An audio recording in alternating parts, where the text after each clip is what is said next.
Gracias por estar aquí. Esta historia es real. Por respeto a las familias y para proteger la identidad de los involucrados, se han cambiado algunos nombres y lugares.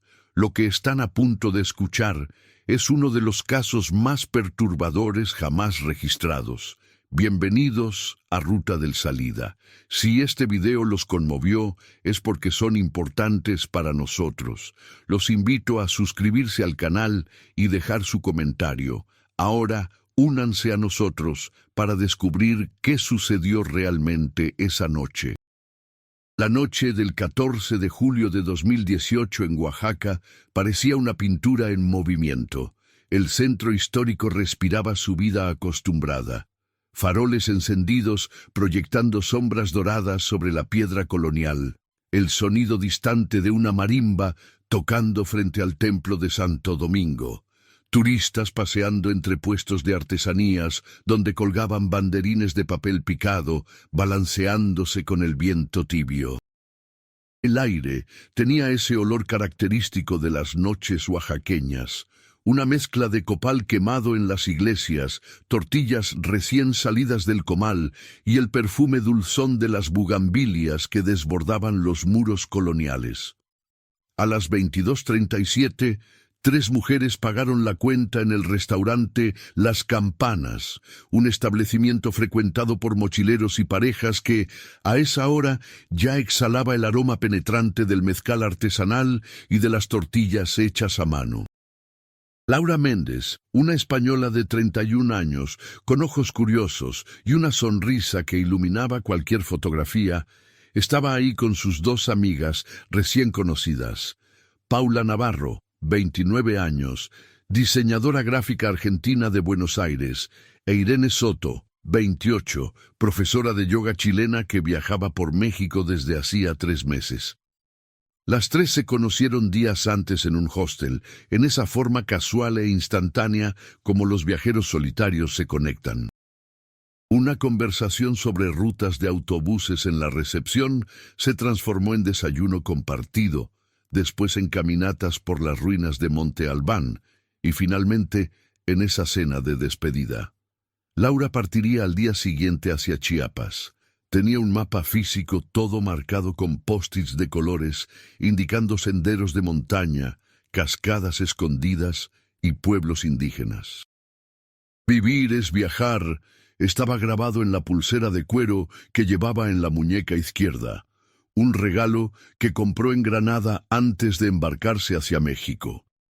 Las fotos del celular de Paula de aquella noche aún existen, preservadas como fragmentos congelados de un mundo que, en minutos, dejaría de tener sentido.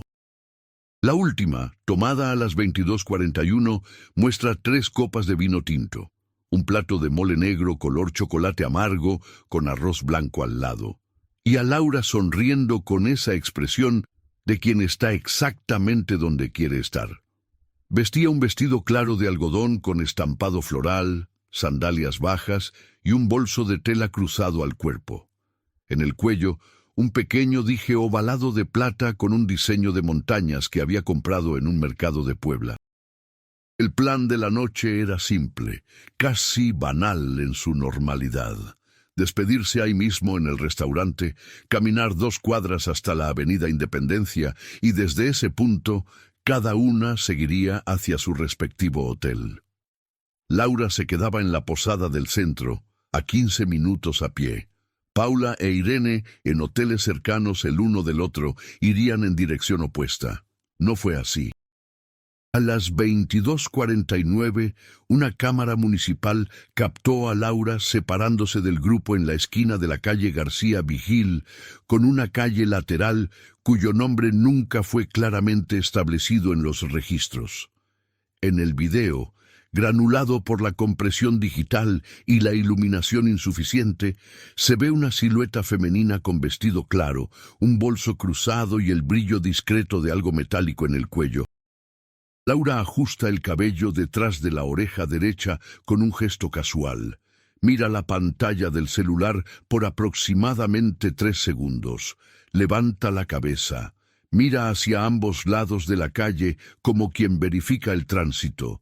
y entonces cruza. La imagen muestra sus pasos firmes, sin vacilación, sin prisa. Desaparece del ángulo de la cámara en dirección a una calle más estrecha, donde la iluminación pública deja de alcanzar.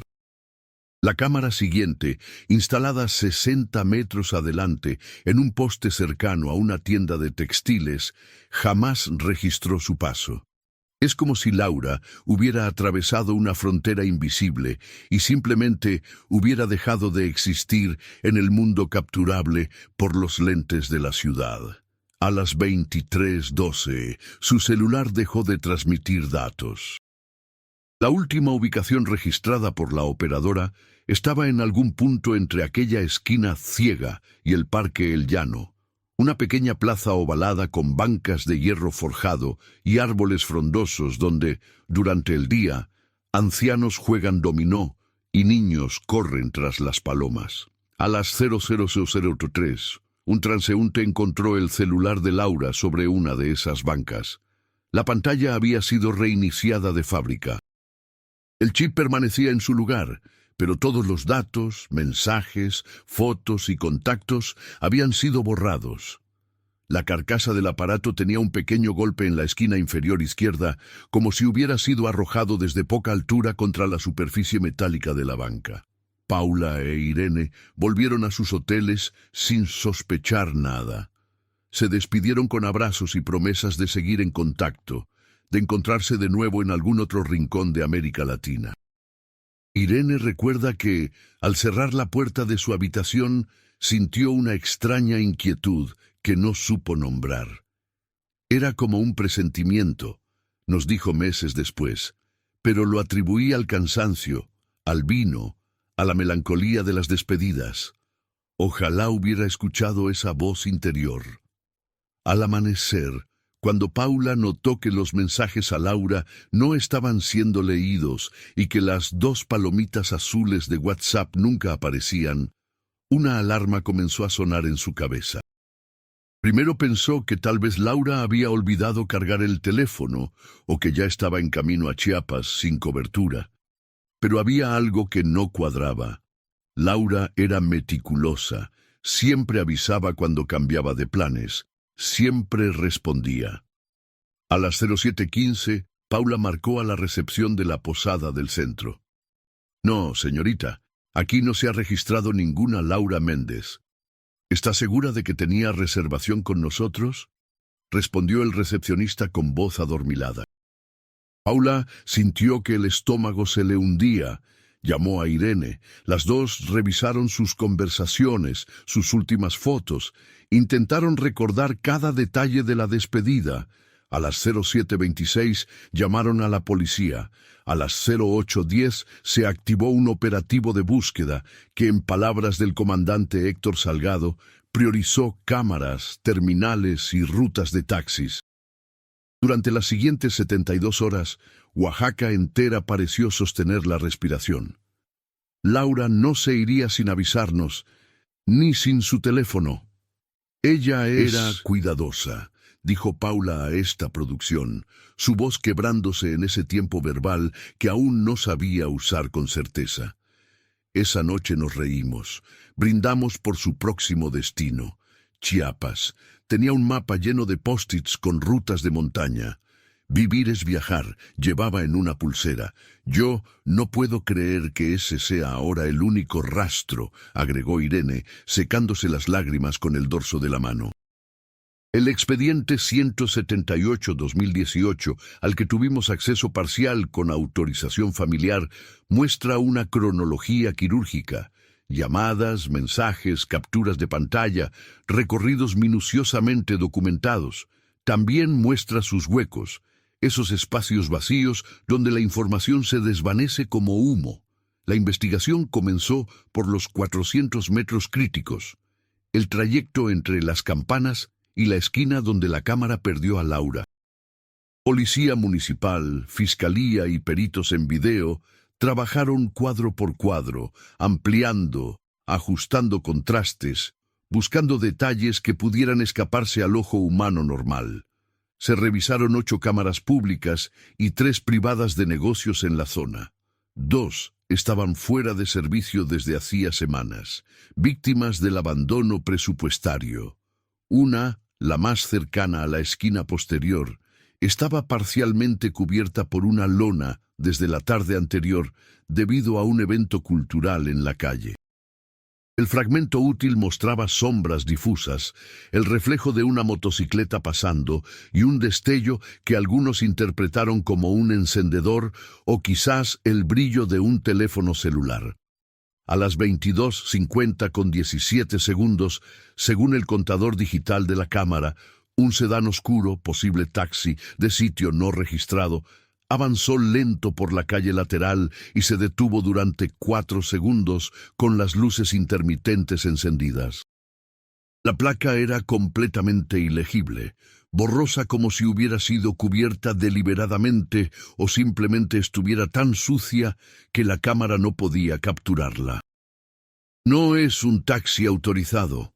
Ninguna base reportó unidades en esa ruta a esa hora, aseguró un inspector del gremio de taxis con quien hablamos bajo condición de anonimato. Aquí todos nos conocemos. Si uno de los nuestros hubiera levantado a esa muchacha, lo sabríamos. Alguien habría visto algo. Alguien habría hablado. El silencio solo significa una cosa. Ese carro no era de los nuestros.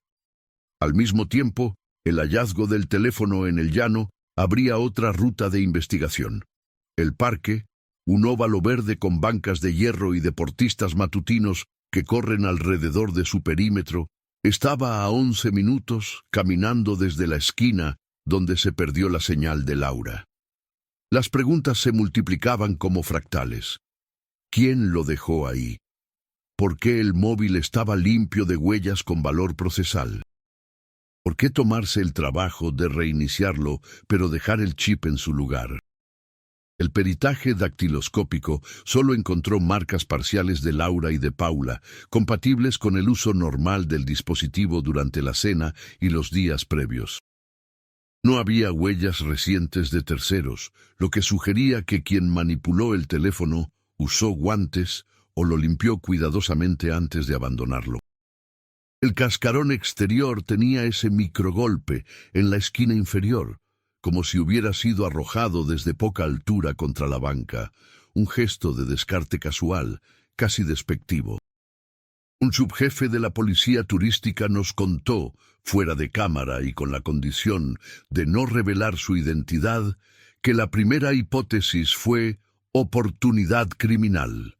Alguien habría interceptado a Laura en un punto de sombra, forzándola a subir a un vehículo que minutos después dejó el teléfono en el llano para desviar el rastreo GPS y ganar tiempo precioso.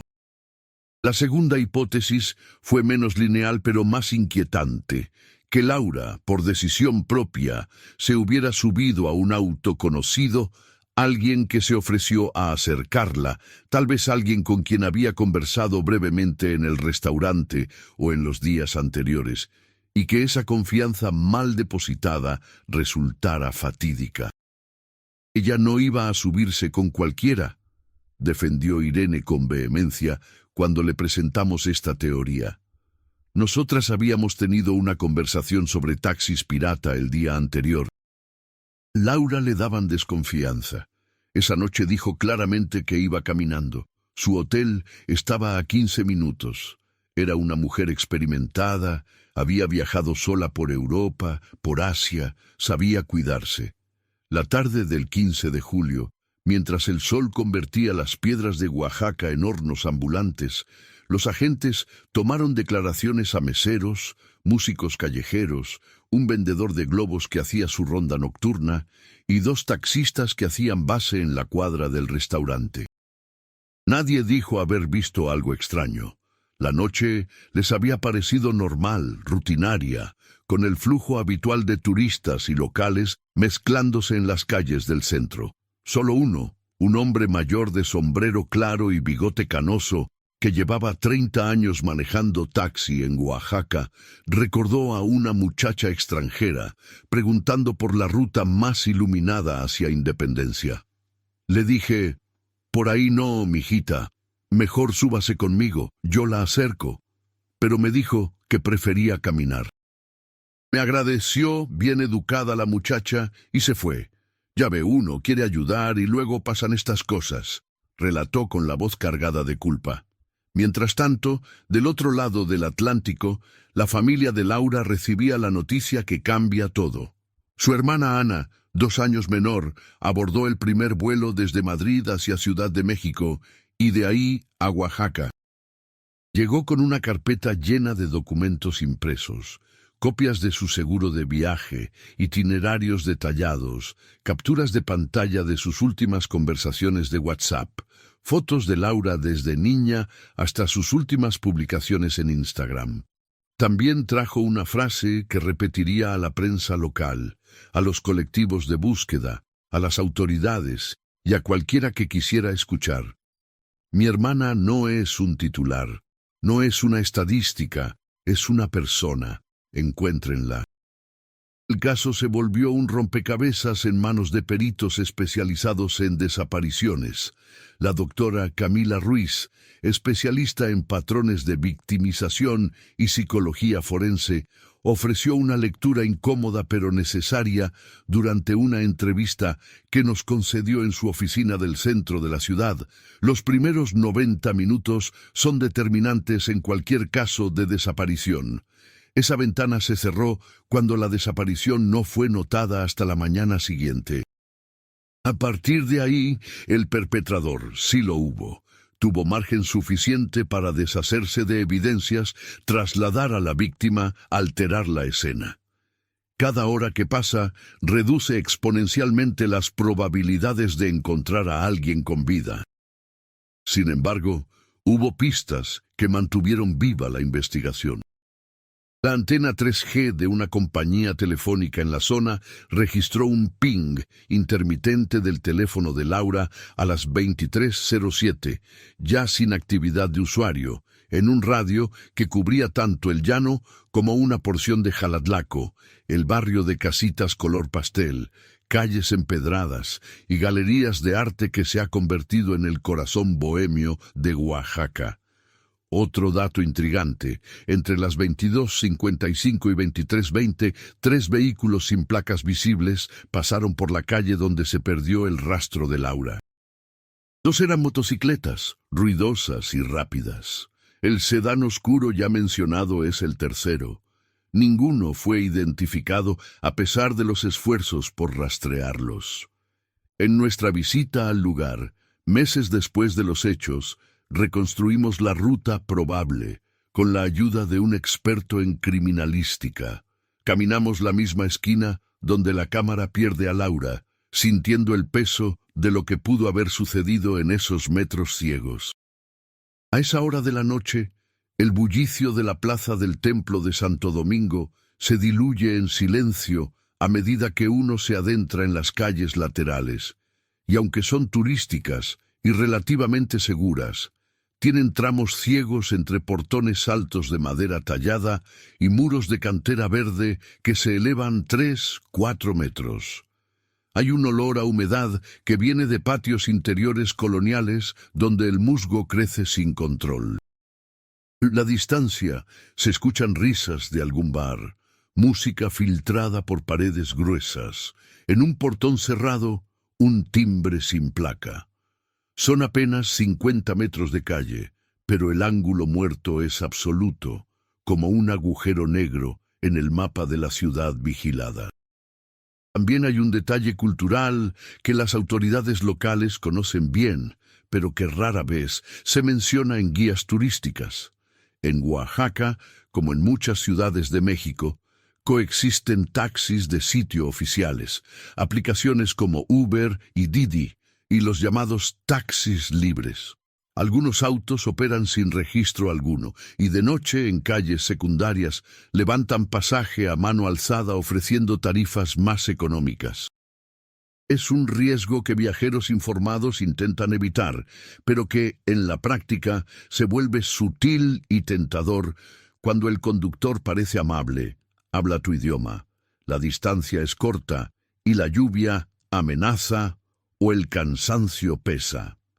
En paralelo a la investigación oficial, los rumores crecieron como hiedra en los muros de la ciudad. En foros locales de Facebook y grupos de WhatsApp se habló del Camino Viejo a San Felipe del Agua, una vereda que sube hacia el bosque de pinos y encinos, donde, según habitantes de las comunidades cercanas, la gente ve luces extrañas en la madrugada y escucha motores de vehículos subiendo donde no debería haber caminos transitables. No es una leyenda en el sentido fantástico de aparecidos y ánimas. Es más bien la suma de historias de caminantes y ciclistas que, al amanecer de los domingos, encuentran fogatas mal apagadas, latas de cerveza tiradas, huellas de llantas con dirección a barrancas profundas. Esa narrativa popular, aunque no probatoria en términos legales, terminó cruzándose con la realidad del expediente meses después, de una manera que nadie anticipó. 3 meses. Eso tardó en aparecer la primera respuesta tangible. El 21 de octubre de 2018, un domingo tibio con cielo despejado, un grupo de senderistas subía por una ruta secundaria del bosque de San Felipe del Agua, a 13 kilómetros del centro de Oaxaca, cuando uno de ellos, un ingeniero jubilado llamado Arturo, percibió un olor fuerte y dulzón que le hizo detener el paso. Era un olor que cualquiera que haya estado cerca de un animal muerto reconocería inmediatamente. A pocos pasos del sendero, entre hojarasca de pino y helechos silvestres, vio un reflejo metálico. Se acercó con cautela y encontró un collar, un dije pequeño, ovalado, que Paula reconocería días después en fotografías como el de Laura, el que compramos juntas en Puebla. A pocos metros, siguiendo el rastro de ese olor insoportable que les hacía cubrir la nariz con las camisetas, los excursionistas distinguieron restos óseos, dispersos entre las raíces de un árbol caído, pedazos de ropa rasgada que el tiempo y los animales habían convertido en harapos irreconocibles, y atrapada en la raíz nudosa de un pino, una pulsera de cuero con la inscripción todavía legible: «Vivir es viajar». Arturo, que había servido en el ejército años atrás, supo inmediatamente que no debían tocar nada. Bajaron del monte lo más rápido que pudieron sin perder el rumbo y llamaron a la policía desde el primer punto donde tuvieron señal celular. La zona fue acordonada en cuestión de horas. La fiscalía llegó con peritos de campo, fotógrafos forenses y criminalistas especializados. Se levantaron muestras de suelo, se fotografiaron posiciones exactas de cada fragmento encontrado, se trazaron líneas y vectores desde el primer hallazgo hacia un cauce cercano, donde el agua de las lluvias de septiembre había creado pequeñas cascadas temporales. El dictamen preliminar habló de exposición prolongada a la intemperie, depredación por fauna carroñera, zorros, coyotes, perros ferales que rondan el bosque, y una data post-mortem compatible con semanas o meses. El parte oficial evitó, con la prudencia que requieren estos casos, conclusiones apresuradas. Se realizan estudios en genética forense para confirmar identidad. La confirmación llegó días después, mediante odontología forense, comparando la dentadura con los registros médicos que Ana trajo desde España, y mediante análisis de ADN cotejado con muestras familiares. No había duda posible. Era Laura. El hallazgo trajo un alivio agridulce a la familia. Poder despedirse, saber dónde estaba, terminar con la agonía de la incertidumbre. Pero también abrió preguntas nuevas, más oscuras, más difíciles de responder. ¿Cómo llegó hasta allí? ¿Caminó por su propia voluntad o fue llevada? ¿Murió en ese sitio o fue abandonada después? ¿Qué pasó en esas horas, días o semanas entre su desaparición y el momento en que el bosque la reclamó? El bosque de San Felipe del Agua no es una selva impenetrable como las de Chiapas o Veracruz, pero tampoco es un paseo trivial, especialmente de noche. Las veredas tienen tramos rocosos donde es fácil resbalar, caídas pronunciadas hacia barrancos de 10, 15 metros y zonas donde el sonido de la ciudad ya no llega y el silencio se vuelve absoluto, roto solamente por el canto de búhos y el crujir de ramas. Un traslado discreto de un cuerpo hasta allí requeriría vehículo con tracción adecuada y conocimiento del terreno, o bien mucha suerte con la oscuridad y ningún testigo casual en el camino. La doctora Ruiz nos explicó un punto clave durante nuestra segunda entrevista.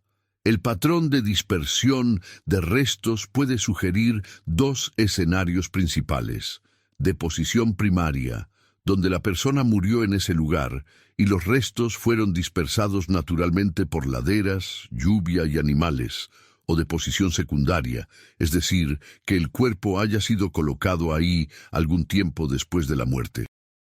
En San Felipe hay fauna que puede desarticular un cuerpo: zorras, coyotes, perros salvajes, pero hay signos que nos ayudan a distinguir: fibras textiles atrapadas en ramas que indican arrastre, microtrazas de suelas de zapato que sugieren desplazamiento propio o de terceros, patrones de distribución de huesos. Lamentablemente, tras meses de exposición, especialmente después de la temporada de lluvias que tenemos en septiembre, el valor de esas micropruebas baja dramáticamente.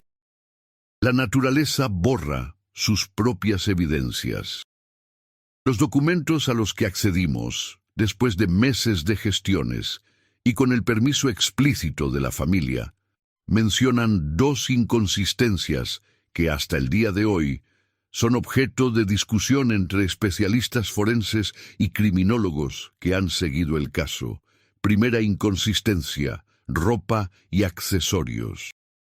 El dije de plata estaba sorprendentemente limpio y brillante en comparación con los fragmentos de tela encontrados, que estaban descoloridos y casi deshechos por la humedad y el sol. Esto puede deberse simplemente a que la plata es más resistente que el algodón a la intemperie, y a que el dije estaba parcialmente cubierto por hojarasca que lo protegió de la luz directa. Pero también podría indicar manipulación posterior, como si alguien hubiera limpiado específicamente ese objeto antes de colocarlo en la escena. La pulsera de cuero tenía marcas frescas de rayado en la hebilla, como si hubiera sido retirada a la prisa o con fuerza, arrancándola en lugar de desabrocharla cuidadosamente. Sin embargo, el desgaste general del cuero era consistente con meses de exposición a lluvia y sol alternados. Segunda inconsistencia: ausencia de marcas de arrastre. No se documentaron surcos claros de arrastre humano recientes en el área inmediata del hallazgo, lo que sería esperable si alguien hubiera cargado o arrastrado un cuerpo hasta ese punto específico. Las lluvias torrenciales de septiembre pudieron borrarlos, es cierto, pero el cauce cercano conservaba huellas finas de animales, tejones, mapaches, impresas en el barro seco, lo que sugiere que no todo rastro superficial se perdió. En la práctica forense, esto deja igualmente abiertas las hipótesis de deposición primaria y secundaria, sin poder inclinar la balanza hacia ningún lado con certeza. La autopsia, realizada por el médico forense del Estado con asistencia de expertos de la Ciudad de México, no pudo establecer causa inequívoca de muerte debido al estado avanzado de descomposición y dispersión de los restos. Se barajaron posibilidades que van desde hipotermia. Las noches en el bosque pueden bajar a 5 grados centígrados, pasando por caída y trauma cráneoencefálico, hasta asfixia mecánica. Ninguna se pudo confirmar con el nivel de certeza que exige un tribunal. El análisis toxicológico, dadas las condiciones de los tejidos remanentes, fue no concluyente, aunque se detectaron trazas que podrían ser compatibles con alcohol en el torrente sanguíneo, consistente con el vino que bebió durante la cena. Llegados a este punto de la historia, es común que una narración periodística se refugie en certezas reconfortantes, en respuestas que cierran capítulos. Aquí no las hay. Lo que hay son tiempos, trayectorias posibles, testimonios fragmentados y silencios que pesan más que las palabras. El mapa del caso, tal como lo reconstruimos después de meses de investigación, visitas al terreno y entrevistas con decenas de personas, tiene tres líneas principales que se entrecruzan como ríos que se encuentran en un delta confuso. La línea urbana. El último registro claro de Laura en el centro histórico a las 22:49. Los 400 metros ciegos donde ninguna cámara la captó. El sedán oscuro con intermitentes encendidas, deteniéndose justo en esa ventana temporal. El teléfono encontrado en el llano. Reiniciado y limpio. Esta línea sugiere claramente intervención de terceros con movilidad, conocimiento de la ciudad y posiblemente premeditación. La línea de confianza, una oferta aparentemente inocente de «te acerco, no te preocupes, está lloviendo» o «voy hacia allá también», aceptada por Laura al sentir proximidad cultural, lingüística o simplemente cansancio. Tal vez alguien que ya había cruzado con ellas en el restaurante, en el bar de al lado, en alguna de las noches previas. Alguien que sabía su nombre, su hotel, sus planes. Esta línea explicaría la ausencia de forcejeo visible en la calle, la naturalidad con que Laura habría subido a un vehículo y el abandono metódico y controlado del teléfono en un lugar específico para desviar la atención. La línea del bosque, el hallazgo en San Felipe del Agua, a 13 kilómetros del centro, en una zona que no está en ninguna ruta turística normal. Para llegar hasta allí hay dos rutas discretas, una por carretera secundaria con acceso a brechas de terracería que solo locales conocen, otra por veredas que solo quien ha crecido en la zona transita de noche sin perderse. Ninguna de las dos cuadra perfectamente con la teoría, sin dejar cabos sueltos que cuelgan como hilos de una tela desgarrada. En nuestro recorrido por San Felipe del Agua, semanas después del hallazgo, hablamos con habitantes del pueblo que vive en las faldas del bosque. Un ciclista de fines de semana, un hombre de unos 50 años con piernas musculosas y una bicicleta de montaña cara, nos señaló un claro entre los árboles donde, según él, a veces aparecen restos de fogatas con botellas rotas y latas de cerveza. Aquí en la madrugada se oyen motos subiendo, motos con escape modificado, hacen mucho ruido, suben, quién sabe a qué. Algunos dicen que es gente que viene a beber donde nadie los moleste, otros dicen cosas peores, pero uno no sabe qué creer. Lo dijo mirando hacia el bosque, como si las respuestas estuvieran escritas en las copas de los pinos. Una mujer mayor que atiende una tienda de abarrotes en el pueblo, con delantal floreado y mirada que ha visto demasiado, nos dijo con la voz baja, casi un susurro. Antes, hace años, decían que se aparecía la Llorona por el río, que se escuchaba lamentarse por sus hijos. Ahora ya no son fantasmas, ahora son hombres. Lo dijo sin dramatismo, sin buscar efectismo, como quien enumera un riesgo cotidiano, como la lluvia o el frío. Esa frase, más que cualquier leyenda colonial o prehispánica, define el miedo actual en muchos pueblos aledaños a las ciudades turísticas. La noche no es mística, no es sobrenatural. Es simplemente peligrosa, habitada por depredadores humanos que aprovechan la oscuridad y el silencio. También hubo intentos mediáticos y en redes sociales de colgarle al caso explicaciones fáciles y moralizantes, que si turistas imprudentes que no conocen el país, que si una mujer no debería caminar sola de noche, que si se lo buscó por no tomar un taxi oficial. Desde aquí, desde esta producción y desde el respeto que le debemos a Laura y a todas las víctimas, rechazamos rotundamente esos atajos intelectuales y morales. Laura hizo lo mismo que miles de personas hacemos cada día en ciudades de todo el mundo. Confiar en que un trayecto corto, en una zona turística, en una ciudad considerada relativamente segura, no tendría por qué convertirse en su último camino.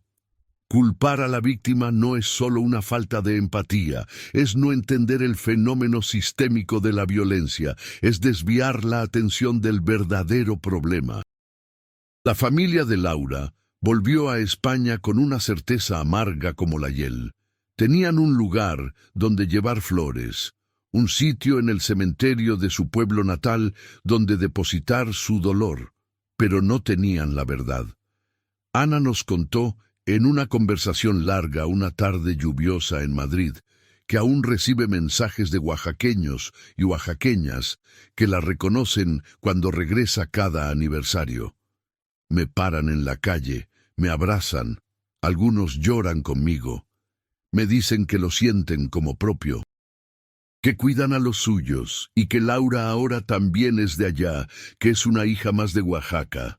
Eso me consuela en los momentos más oscuros y a la vez me parte el alma porque quisiera respuestas.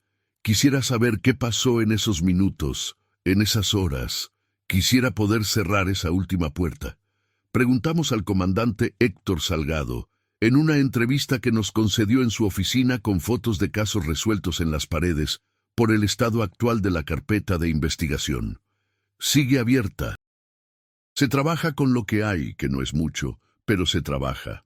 Cualquier persona que haya visto ese sedán oscuro aquella noche, o que haya subido a San Felipe del Agua en horas inusuales alrededor de esas fechas, que lo diga. A veces, un detalle mínimo que alguien consideró sin importancia puede empujar un caso dormido y hacerlo despertar. Le cuestionamos directamente si hubo revisión exhaustiva de choferes irregulares, si se cruzaron bases de datos de autos sin placas o con placas alteradas captados en esas semanas en diferentes puntos de la ciudad. Se hizo un barrido lo más completo posible con los recursos disponibles. No hay coincidencias sólidas que nos permitan señalar a alguien específicamente, respondió, eligiendo sus palabras con cuidado. Sabemos, por otras fuentes dentro de la investigación que hablaron con nosotros bajo condición de anonimato absoluto, que se entrevistó a 2 choferes de plataforma que desconectaron su aplicación entre las 22:40 y las 23:30 de aquella noche en zonas cercanas al centro histórico. Ambos presentaron coartadas que fueron verificadas. Uno estaba en una gasolinera cuyas cámaras lo captaron repostando. El otro estaba cenando con su familia en un restaurante del que existe comprobante de pago y testimonio del mesero.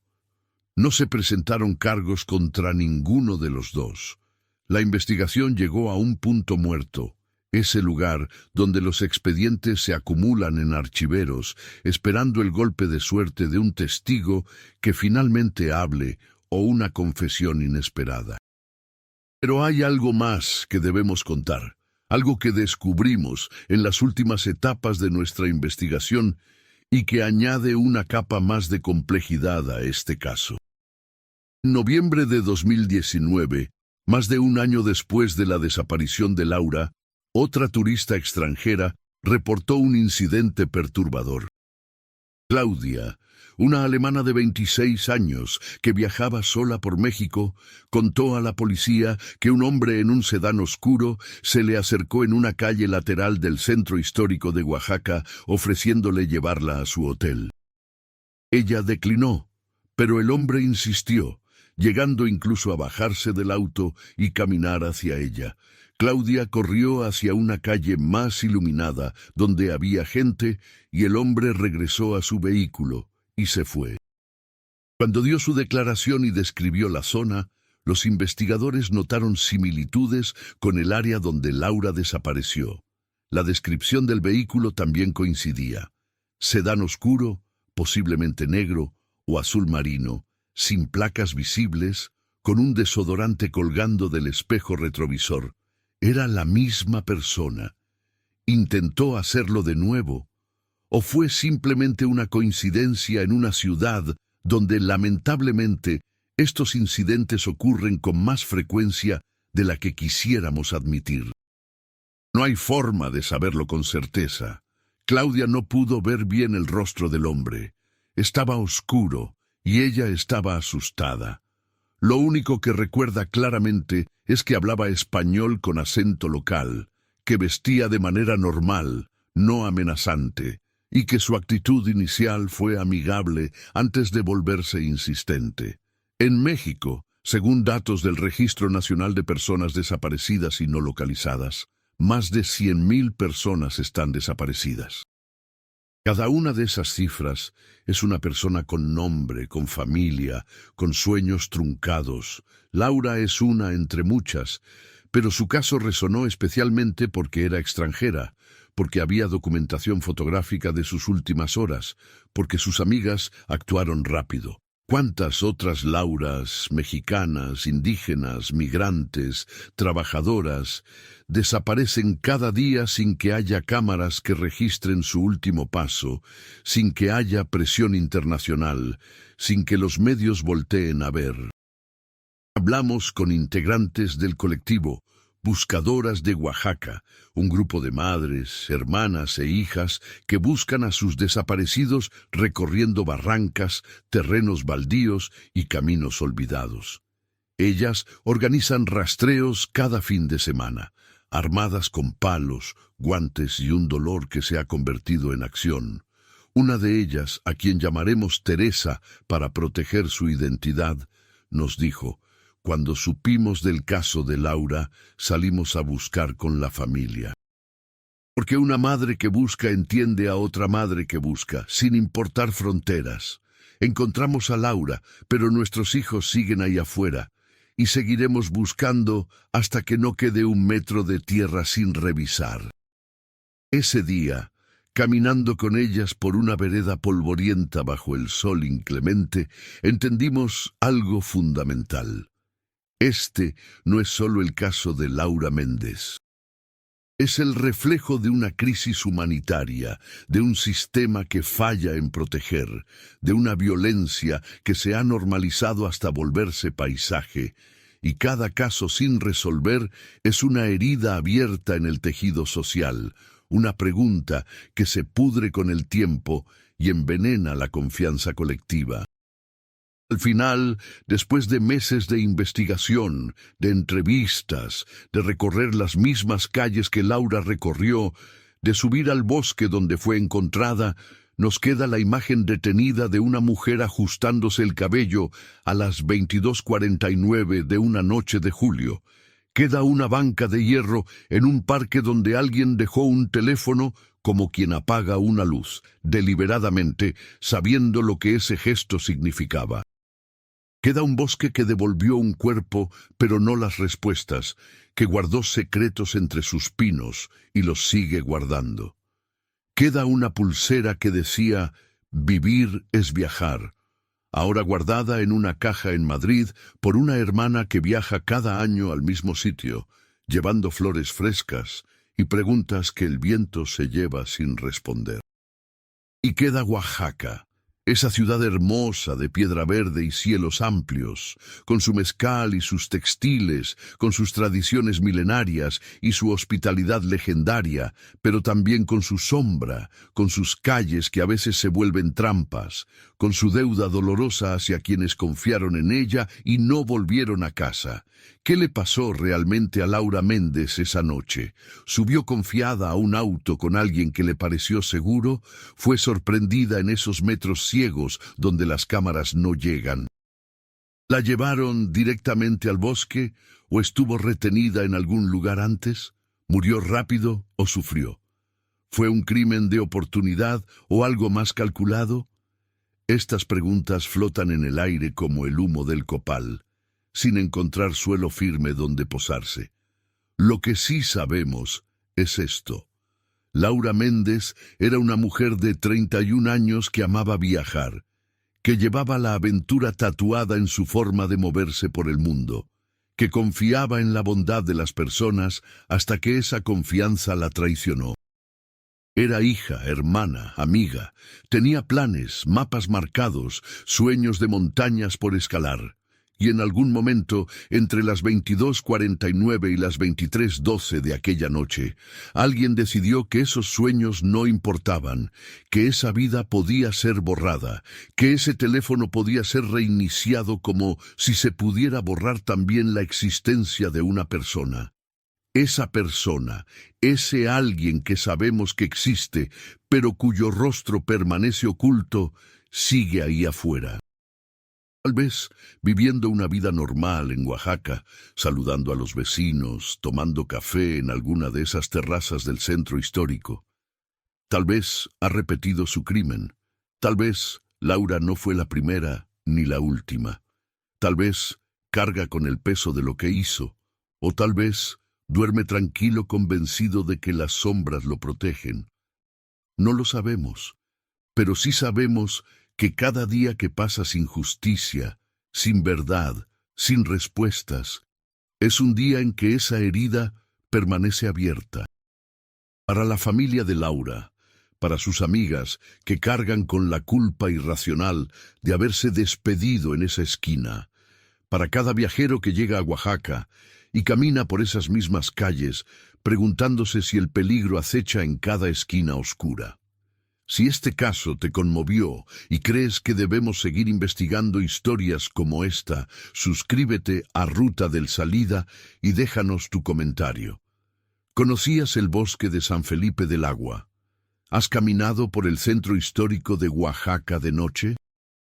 ¿Conoces algún detalle, por mínimo que parezca, que pueda ayudar a resolver este caso? Tu experiencia, tu prudencia, tu testimonio pueden salvar a alguien o dar un cierre a una familia que lo necesita desesperadamente. Esta historia no busca cerrar con un monstruo identificable en la sombra, ni con un héroe improbable que resuelve todo en el último minuto. La vida real rara vez funciona así. Esta historia busca recordar a Laura Méndez con la dignidad que merece, exigir verdad sin caer en el morbo que consume y deshumaniza, y tal vez, solo tal vez, encender en quien escucha una pequeña alarma a tiempo. Esa alarma interior que nos dice cuando algo no está bien, cuando una situación aparentemente inocente tiene un borde afilado, cuando es momento de decir no, de correr, de gritar, porque a veces sobrevivir es tan simple y tan complejo como notar el detalle que la cámara no vio. Es confiar en ese instinto ancestral que nos heredaron nuestros antepasados, ese que nos dice cuando el peligro está cerca, aunque no podamos verlo. Es entender que la precaución no es paranoia, que cuidarse no es vivir con miedo, que estar alerta es un acto de amor propio y de respeto a quienes nos esperan en casa. Y para quienes investigan, para las autoridades, para la sociedad en general, casos como el de Laura son un recordatorio brutal de que cada desaparición importa, de que detrás de cada estadística hay una persona que merece ser buscada, encontrada, nombrada, que la justicia no puede ser un privilegio de quienes tienen recursos o visibilidad internacional, sino un derecho universal e irrenunciable. En algún lugar de Oaxaca, entre sus calles coloniales o en las profundidades de su bosque, las piedras guardan el secreto de lo que pasó esa noche. Y mientras ese secreto permanezca enterrado, mientras haya preguntas sin respuesta, el caso de Laura Méndez seguirá siendo una herida abierta en la memoria colectiva, un recordatorio de que la belleza y el horror pueden coexistir en el mismo espacio, de que la vida puede cambiar en los metros que una cámara no alcanza a ver. Ana, la hermana de Laura, nos dijo algo en nuestra última conversación que resume todo. No quiero que la gente recuerde a Laura solo por cómo murió. Quiero que la recuerden por cómo vivió, con valentía, con curiosidad, con ese amor infinito por el mundo y sus maravillas. Pero también quiero que su historia sirva para que otras personas estén más alerta, para que las autoridades hagan mejor su trabajo, para que quien sepa algo finalmente hable. Porque tal vez ya no podemos salvar a Laura, pero tal vez su historia puede salvar a alguien más. Y ese, al final, es el propósito de contar estas historias. No el morbo, no el entretenimiento macabro, sino la posibilidad de que la memoria de una vida perdida pueda de alguna forma proteger vidas futuras, de que el dolor no sea en vano. De que Laura Méndez, viajera española que amaba las montañas y los mapas marcados con post-its de colores, no sea solo otra estadística en un archivo policial, sino una luz de advertencia, un faro que señala los peligros ocultos en la noche. Gracias por escuchar, gracias por recordar, y si sabes algo, cualquier cosa, por favor, habla. A veces, un solo detalle puede cambiar todo. Esta ha sido la historia de Laura Méndez y el silencio de Oaxaca. Hasta la próxima investigación en Ruta del Salida, donde seguiremos buscando la verdad con respeto, con rigor y con la convicción de que cada vida perdida merece ser recordada y cada misterio merece ser investigado hasta sus últimas consecuencias. Si te gustan las investigaciones serias y respetuosas con las víctimas, suscríbete a Ruta del Salida y cuéntanos desde qué ciudad nos estás viendo. Tu apoyo nos ayuda a seguir documentando casos como este, a mantener viva la memoria de las víctimas y a exigir justicia donde solo hay silencio. Que la memoria de Laura Méndez sea eterna y que algún día las respuestas lleguen.